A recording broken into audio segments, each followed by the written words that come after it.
அதிகாலை பிரம்ம முகூர்த்த நேரங்கள், அதற்குண்டான பலன்கள் அப்படிங்கிறது. பிரம்ம முகூர்த்த நேரத்தை பத்தி பேசணும்னா பல விஷயங்கள் பேசலாங்க.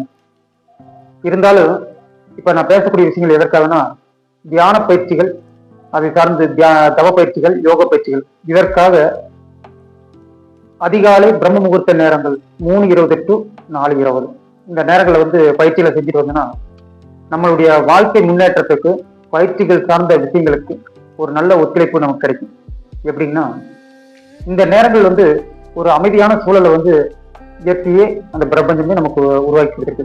என்ன காரணங்கள் அப்படின்னு பாத்தீங்கன்னா,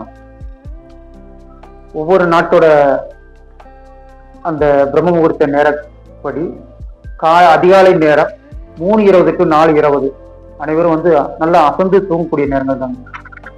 இந்த நேரங்கள்ல மன எண்ண அலைகள் அமைதிப்படுத்துறதுக்கு நமக்கு ஃபுல் சப்போர்ட் கொடுக்குங்க. நம்மளுடைய எண்ணங்களை ஒருமைப்படுத்துறதுக்கு ஒரு நல்ல ஒரு உறுதுணையா இருக்கும். என்ன காரணங்கள் அப்படிங்கிறத விட, இது பிரபஞ்சமே நமக்கு கொடுக்கக்கூடிய ஒரு வாய்ப்புன்னு தான் நம்ம முடிவு பண்ணணும்.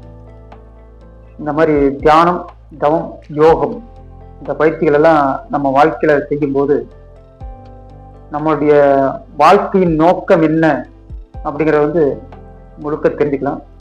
இந்த வாழ்க்கைய எப்படி மேற்கொண்டு ஒரு நல்ல ஆற்றல் நிலையில நம்ம வாழ்றது அப்படிங்கறதையும் நல்லாவே புரிஞ்சுக்கலாங்க.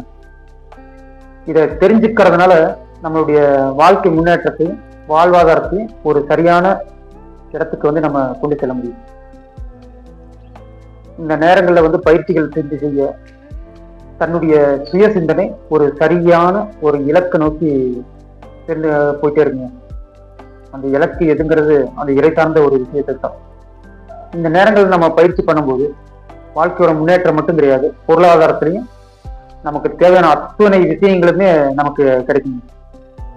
இந்த விஷயங்கள் கிடைக்கிறதுனால இது ஏதாவது மேஜிக் செய்தா அப்படின்னா அப்படிலாம் கிடையாது. தன்னுடைய எண்ண அலைகளை ஒருமைப்படுத்தும் போது தன்னுடைய வாழ்க்கைக்கு தேவையான அத்தனை விஷயங்களுமே இந்த பிரபஞ்சம் நமக்கு கொடுக்கும். தேவைப்பட்ட விஷயங்கள் மட்டும்.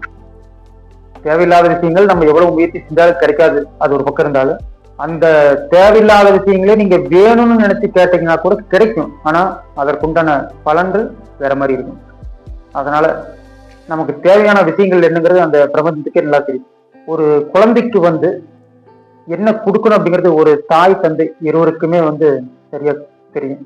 குறிப்பா தாய்க்கு எந்த நேரத்துல என்ன கொடுக்கணுங்கிறது குழந்தைக்கு கொடுக்கணுங்கிறது கண்டிப்பா தெரியும். அந்த மாதிரி இந்த பிரபஞ்சத்துக்கு நம்மளுடைய தேவைகள் அனைத்தும் நிச்சயமா